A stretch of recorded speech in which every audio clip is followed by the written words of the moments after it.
Graça e paz, meus irmãos. Estamos começando mais um programa Palavra Viva, pela Rádio Web Palavra Viva, bem como aqui também pelo nosso canal Palavra Viva. Vocês podem estar aqui se inscrevendo, deixando aí o joinha de vocês e aproveite também para compartilhar com o maior número de pessoas possíveis.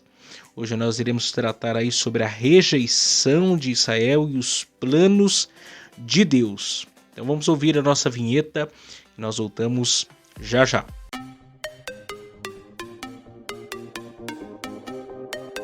Agora. Mais uma edição do programa Palavra Viva. Pela Rádio Web Palavra Viva e pelo canal do YouTube Palavra Viva. Com vocês, Miqueias Alves. Muito bem. E você que nos acompanha aí, você pode baixar o aplicativo da nossa rádio. A nossa rádio tem lá um conteúdo abençoador 24 horas por dia.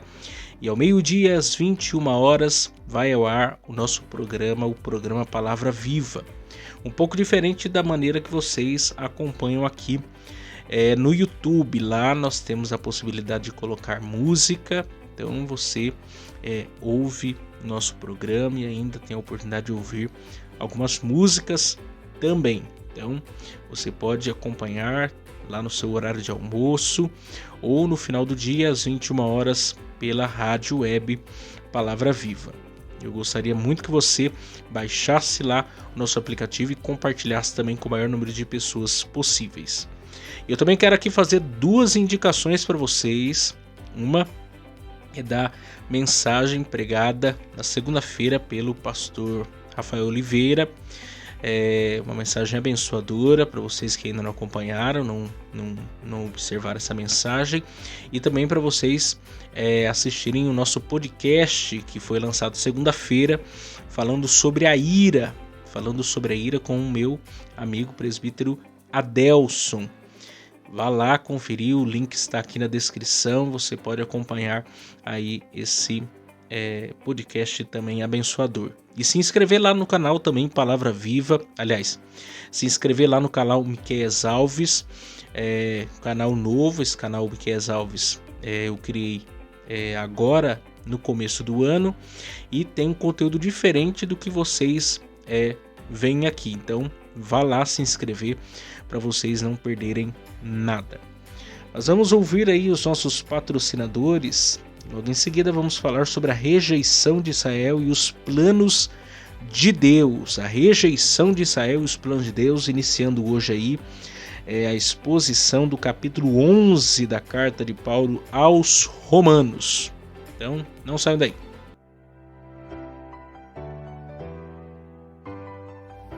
Se você deseja nos ajudar a patrocinar esse programa de rádio, anunciando a sua empresa ou nos dando uma oferta voluntária, entre em contato com a gente pelo WhatsApp 12 99192 5941, 12 99192 5941, 12 99192 5941, ou nos envie uma oferta pelo Pix 12 99192 5941.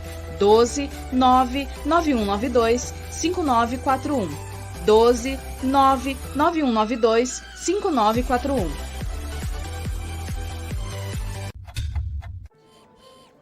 Pinda Baterias. Baterias somente para carros a partir de R$ 150 com troca e até 3 vezes sem juros. Situado na Avenida Doutor Fonte Júnior, 1149, Maria Áurea, Pindamonhangaba, São Paulo.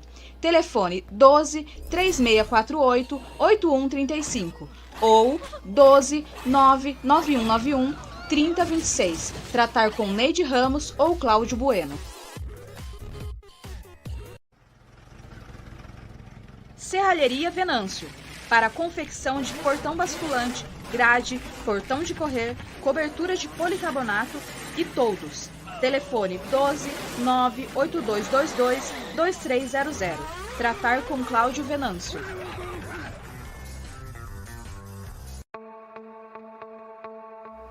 Mercearia Betel. Atenção lancheiros, produzimos o melhor pão de hambúrguer da cidade.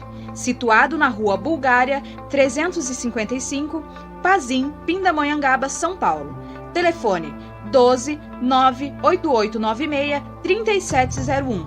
Tratar com Wesley. Agradecemos aqui também a Giliar e Engenharia, situado na Galeria Barão, Box 14, centro de Pindamonhangaba, São Paulo. Telefone 12 98105 4725. Tratar com Eliel Ferreira para aprovação de projetos, desmembramento e unificação de lote. Muito bem, vamos então partir para a exposição da palavra de Deus. Estamos aí iniciando hoje o capítulo 11. Capítulo 11 da carta de Paulo aos Romanos, aí fechando aí esse bloco aí que começa no capítulo 9 e se encerra no capítulo 11. O capítulo 9 de Romanos fala do passado, né? Fala da eleição de Deus para com Israel. O capítulo 10 fala do presente e fala da rejeição de Israel para com o Messias. E o capítulo 11 fala do futuro e fala dos planos de Deus para Israel no futuro.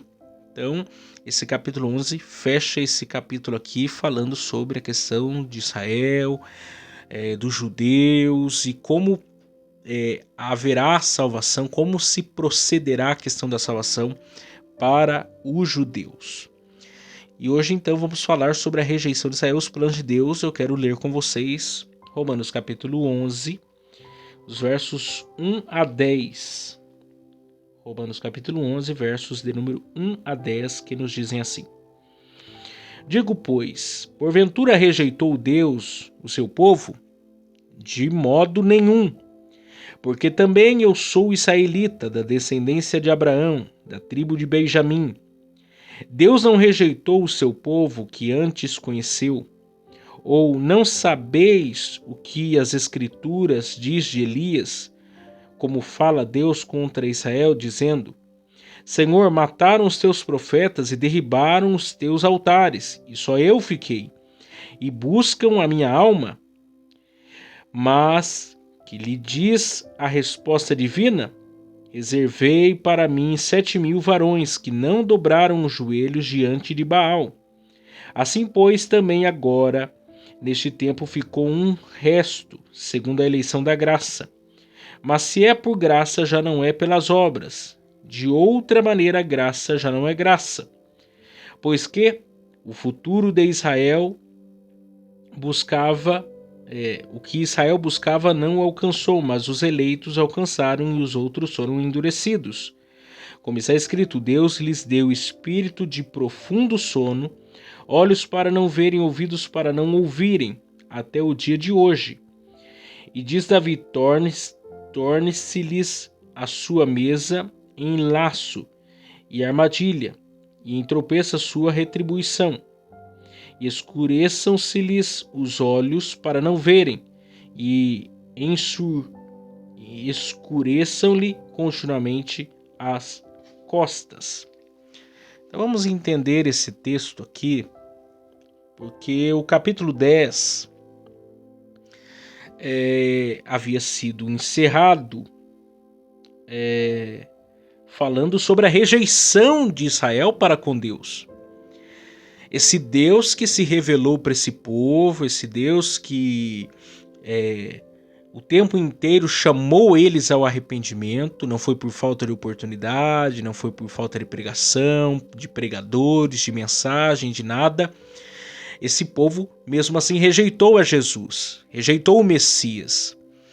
Constantemente Deus havia se revelado a eles, mas não houve quebrantamento, não houve mudança de vida, não houve uma volta para com Deus. E isso trouxe muitos males para o povo de Deus. E aí a pergunta que fica no ar, e a pergunta norte para nós aqui, como Paulo já em outros momentos levantou essa pergunta e buscou respondê-la, porque isso é o que sempre vinha à mente dos seus destinatários diante a leitura do texto, porque veja bem, essa carta estava sendo lida em Roma para uma igreja que era composta por grande parte de gentios e um grupo menor de judeus. E conforme a leitura ia sendo feita da carta, muitas eram as interrogações que surgiam na mente dos destinatários. Afinal de contas, o Paulo está explicando isso aqui, mas e agora? O que será de nós? Essa sempre era uma pergunta que ficava na mente. E ele começa, então, pelo seu método de diatribe, de levantar perguntas retóricas, porque ele, como um bom mestre, um bom professor, um exímio orador, ele levantava a pergunta que poderia ser feita pelos seus destinatários antes mesmo deles perguntarem. E já lhes dá também a resposta.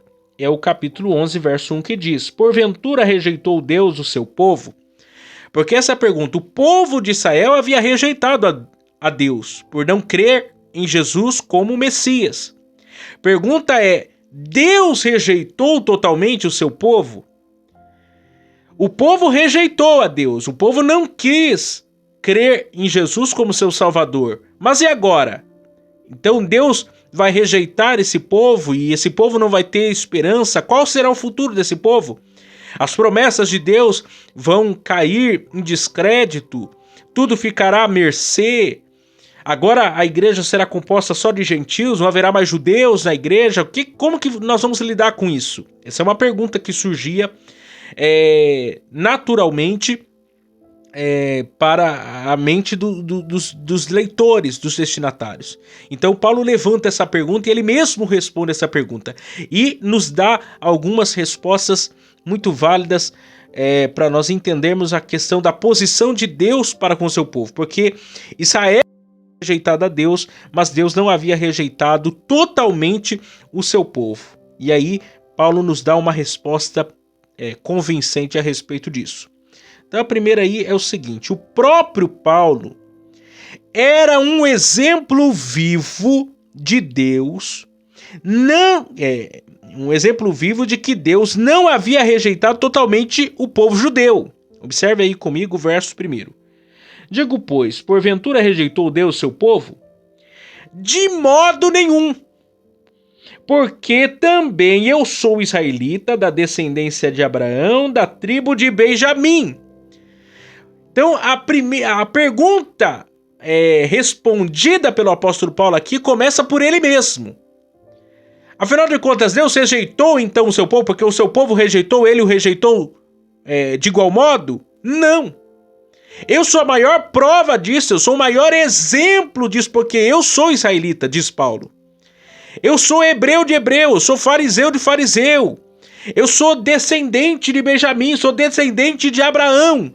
Eu tenho sangue do grande patriarca Abraão correndo em minhas veias. Eu sou um filho da promessa, eu sou alguém do povo de Deus, o povo eleito de Deus, desde Abraão. Eu sou um israelita. E veja bem, eu sou cristão, eu creio em Jesus. Quer dizer, Deus não rejeitou totalmente o seu povo, porque eu sou a maior prova disso. Eu era o pior dos perseguidores dos cristãos. Eu era a persona não grata para os cristãos. E mesmo assim eu fui alcançado por Jesus. Eu tive um encontro com Jesus para a salvação. A minha vida mudou. Eu tive uma mudança de vida, de perspectiva. Uma mudança de fé. Eu apoiei a minha esperança e a minha salvação em Jesus. E eu era um israelita. Esse é o testemunho pessoal do apóstolo Paulo quanto à sua salvação. Como um judeu convertido a Cristo. Um judeu convertido a Jesus. Ou seja, existe um Israel espiritual eleito por Deus dentro do Israel étnico. É aquilo que a gente já falou em outras oportunidades e que Paulo deixou muito claro em Romanos 9. Dentro do Israel étnico, um povo que tinha o sangue de Abraão, que recebeu as promessas, as alianças, etc., havia um Israel espiritual, ou seja, um Israel que creu em Jesus para a salvação. Porque o verdadeiro israelita é aquele que anda nas pegadas da fé de Abraão. Abraão creu e isto lhe foi imputado como justiça. O verdadeiro judeu, o verdadeiro israelita é aquele que crê no Messias, que é eleito segundo a graça de Deus e chega ao conhecimento do Evangelho, o entendimento do Evangelho e abraça o Evangelho, ou seja, a pessoa de Jesus. Ou seja, dentro do povo de Deus existe um povo. Como existe uma igreja dentro da igreja, existe um povo dentro do povo. E essa é uma realidade que permeia toda a história da igreja. Numa congregação de 100 pessoas, o anseio da nossa alma é que todo mundo seja o quê? Nova criatura. Seja salvo, seja uma pessoa salva em Cristo. Pergunta é, todo mundo que está ali é salvo? Nem sempre. Às vezes estão ali, são religiosos, frequentam, dão dízimo, tem a aparência de que é salvo, mas não é salvo nada. Não teve um encontro com Jesus, não nasceu de novo, não tem marcas, não foi circuncidado no coração. Foi circuncidado na carne, mas não foi circuncidado no coração. E o que prova que você nasceu de novo é que você teve o corte do Espírito no seu coração. Você nasceu de novo. O velho homem morreu e você tornou-se uma nova criatura em Cristo Jesus, vivendo em santidade, caminhando para a glória, caminhando para o céu. E Paulo é o primeiro testemunho de que entre os judeus havia um povo assim, um povo que era nascido de novo, um povo crente em Jesus. Segundo, Elias e os 7.000 israelitas que não se curvaram a Baal são exemplos de que Deus não rejeitou totalmente a Israel. Observe aí, versos 2 a 4. Deus não rejeitou o seu povo, que antes conheceu. E lembrando, essa palavra é aquela mesma palavra lá de Romanos capítulo 8, versículo 29, porque o que dantes conheceu também os predestinou. Fala o quê? De um conhecimento não subjetivo, mas concreto, real, de intimidade. Tem a ideia da relação sexual, tem a ver do amor eletivo, as cordas de amor que envolvem. Ou seja, Deus, veja como o texto diz, Deus não rejeitou o seu povo que antes conheceu, ou seja, que antes escolheu, que elegeu. Ou seja, tem um povo dentre o povo de Deus, escolhido, eleito, que ele conheceu com o seu amor eletivo desde a eternidade, desde antes da fundação do mundo. Ou não sabeis que a Escritura diz de Elias, como fala Deus contra Israel, dizendo: Senhor, mataram os teus profetas e derribaram os teus altares, e só eu fiquei e buscavam a minha alma. Mas que lhe diz a resposta divina? Reservei para mim 7.000 varões que não dobraram os joelhos diante de Baal. Veja bem, isso aqui é um exemplo importantíssimo. Você sabe que o número 7 nas Escrituras é o número da totalidade, é o número da perfeição, da completude. Aqui, fazendo referência ao contexto lá de Elias, Elias ficou decepcionado com o que estava acontecendo. Na época, quem era rei era Acabe e Jezabel, um dos piores reis de Israel. E o povo estava adorando a Baal, a Astarode. Havia um culto, Acabe havia construído um templo a Baal para adorar a Baal. E o povo estava se curvando a Baal, sacrificando a Baal, acreditando, de modo que quando Elias se levanta, ele diz: não vai chover, porque ele estava confrontando diretamente o Deus Baal que eles estavam adorando, que eles consideravam como Deus da chuva, do trovão, das colheitas, da prosperidade, etc. E ele levanta uma palavra dizendo: não vai chover, nem orvalho vai molhar as plantas. O orvalho é aquelas gotículas de água que você acorda lá e vai ver na planta e está lá molhada. Nem isso ia ter. Porque era uma palavra de juízo, porque eles estavam atribuindo a um ídolo, a um deus pagão, a algo que só Deus, o Deus criador dos céus e da terra, poderia fazer. E Elias, diante de todo aquele contexto, fica angustiado. Tiago 5,17 diz que ele orou instantemente para que não chovesse. O que mostra para nós que ele estava indignado com aquilo ali fazia muito tempo que estava acontecendo naqueles dias. De modo que ele chega por 2 vezes dizer que só havia sobrado ele. Quando Jezabel começa a persegui-lo, depois de os profetas de Baal serem mortos, ele foge de Jezabel jura ele de morte, e ele olha para aquela situação e ainda vendo Acabe e Jezabel no trono, ele diz, só ficou eu. E aí Deus diz para ele, não, mas tem 7.000 que não se dobraram, que não adoraram, que não se renderam à idolatria.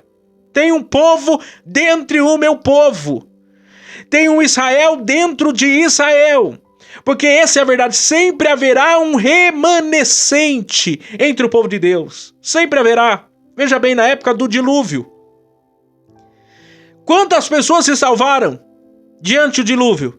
Noé e sua família eram os remanescentes. Quando Deus destruiu Sodoma e Gomorra, quem que sobrou?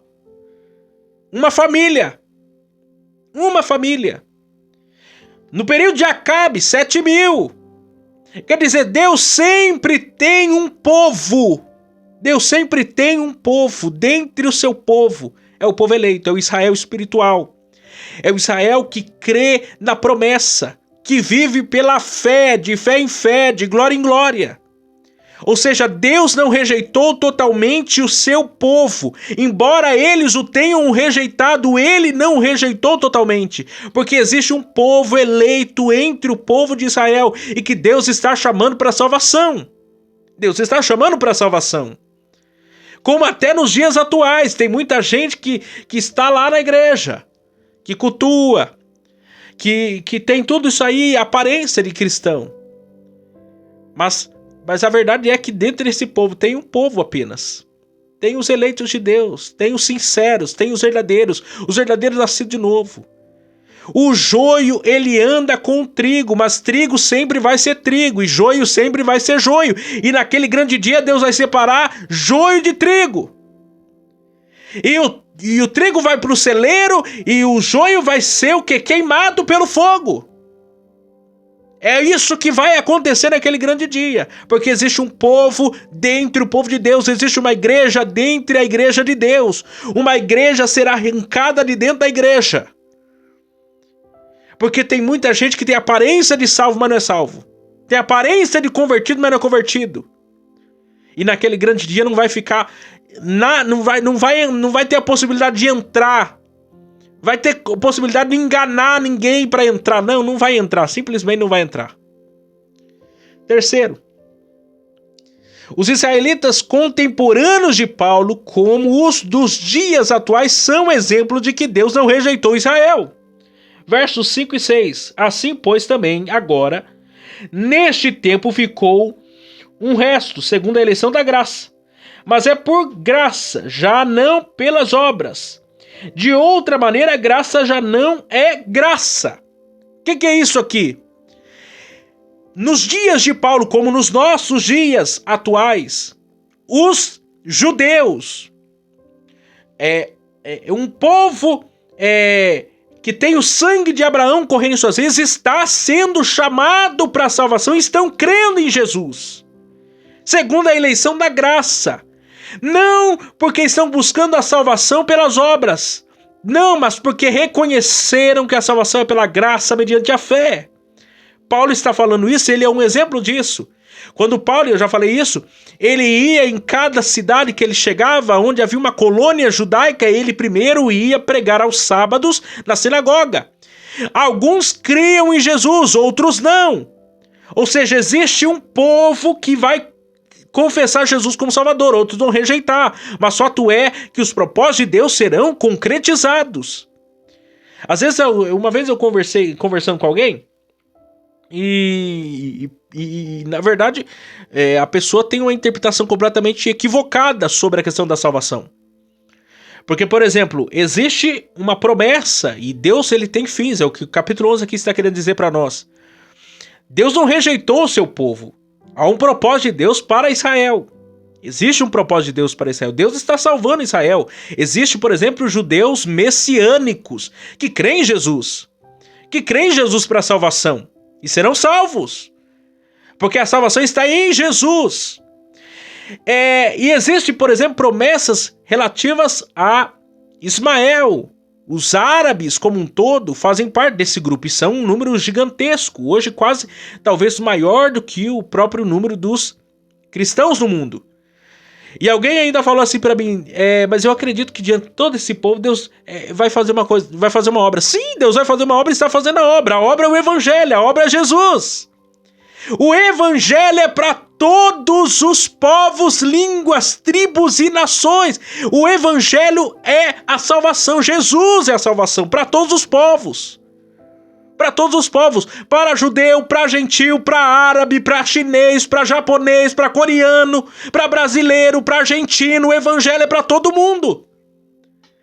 Não existe uma fórmula para salvar judeu e nem existe uma fórmula para salvar gentil. Existe só uma mensagem, existe só um evangelho. O evangelho é de Jesus. A mensagem é uma. Deus está chamando o seu povo. Deus está chamando os seus eleitos. Deus está chamando os seus eleitos por meio de quem? Por meio da salvação em Jesus Cristo. Nos dias de Paulo como nos dias atuais. Deus continua salvando e salvando por meio de Jesus. Jesus é a nossa salvação. Quarto e último lugar. A eleição de uns e a rejeição de outros é outra prova de que Deus não rejeitou totalmente Israel. Observe aí comigo o verso 7.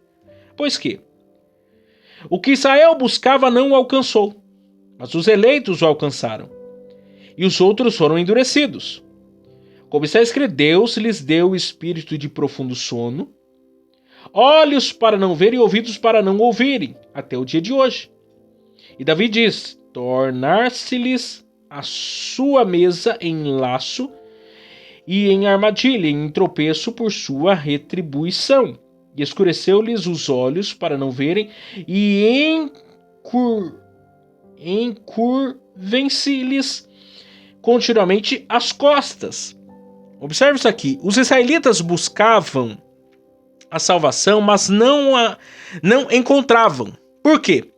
Porque procuravam no lugar errado. No entanto, os eleitos a encontraram pela fé em Cristo. Os judeus foram endurecidos em primeiro lugar porque já possuíam um coração propício para isso. Contudo, a expressão retirada de Deuteronômio 29:4, Deus lhes deu um espírito de atordoamento, ou Deus os adormeceu, fechando seus olhos e ouvidos, faz menção à picada de um inseto que entorpece os sentidos. A lei do Senhor estava na mente e no coração do povo judeu. Entretanto, ao invés da lei lhes abrir os olhos, ela anestesiou seus sentidos. Ou seja, olhar perto demais a luz pode entorpecer a retina, isto é, dificultar a visão. O endurecimento de uns e a eleição de outros somente prova que Deus não rejeitou Israel. A eleição de uns em detrimento a outros não faz de Deus injusto, mas pelo contrário, justo. Deus não tem obrigação de salvar ninguém, mas mesmo assim a misericórdia dele corre atrás dos seus eleitos. A mente humana pode não compreender tudo isso, mas não pode duvidar também. Essa é a grande questão aqui. O povo de Israel estava com o coração endurecido. Nós falamos isso lá no capítulo 9. Porque a grande verdade é que todo homem pós-queda, ele está com o coração endurecido. Ele está com o coração fechado. Mas quando ele, uma vez está com o seu coração endurecido, mesmo diante os convites do Evangelho, mesmo diante o constante convite de Deus para a salvação, etc., e ele rejeita veementemente, constantemente a mensagem do Evangelho, então Deus endurece o seu próprio coração, como uma consequência do seu próprio coração já endurecido. Ou seja, Deus, quando ele salva alguns e Deus, quando ele rejeita alguns, isso não mostra que Deus é injusto. Pelo contrário, que ele é justo, porque ele não teria que salvar ninguém. É misericórdia, é graça, é favor, é bondade. Deus, ele faz isso para ainda salvar um povo dentre esse povo, que ele poderia rejeitar todo mundo, mas ele decide ainda por graça escolher alguns para a salvação. É o caso aqui. O povo de Israel, ainda existe um povo eleito entre eles. E Deus está chamando esse povo para a salvação. Os planos de Deus não podem ser frustrados para com seu povo. As promessas que Deus fez a Abraão, Isaac e Jacó estão de pé. E os planos de Deus não serão frustrados. Deus ainda está salvando e continuará salvando um povo dentre o seu povo. Essa é a mensagem que nós pregamos. Isso é o Evangelho. A nossa função, o nosso papel é o quê? Chamar as pessoas para a salvação. Porque Deus tem propósito de salvar. Deus tem propósito de salvar e Ele há de salvar. Ninguém ficará sem a oportunidade da salvação. Porque a palavra de Deus está sendo anunciada todos os dias. Todos os dias. Que Deus possa nos dar entendimento a isso. Que você talvez que está me acompanhando afastado dos caminhos do Senhor. Ou mesmo está aqui pela primeira vez, está ouvindo essa palavra. Deus te colocou aí porque Ele quer salvar você. Porque Deus, Ele quer fazer uma obra na sua vida. Não é por um acaso. Deus, Ele marca encontros com o seu povo. E hoje pode ser o dia da sua salvação. Pode ser o dia da transformação na sua vida. Que o Espírito Santo de Deus, através dessa palavra, vai cortar o seu coração. E você se tornará uma nova criatura em Cristo Jesus. Se você é essa pessoa, eu quero que você deixe aqui nos comentários. Eu quero que você diga, olha, eu quero esse Jesus. Eu quero me entregar para esse Cristo. Porque eu realmente creio que Ele é o meu único e suficiente Salvador. A salvação está nele. A salvação está nele. Que Deus possa nos ajudar. E possa te ajudar no nome de Jesus. Amanhã estaremos de volta, dando seguimento ao capítulo 11. E observando mais sobre os planos de Deus e os propósitos de Deus para Israel. Afinal de contas, Deus não rejeitou Israel. Então, quais são os propósitos, os objetivos de Deus para com esse povo ainda? Nós vamos entender nos próximos programas aqui essa mensagem. Deus abençoe vocês e até amanhã, se Deus assim nos permitir.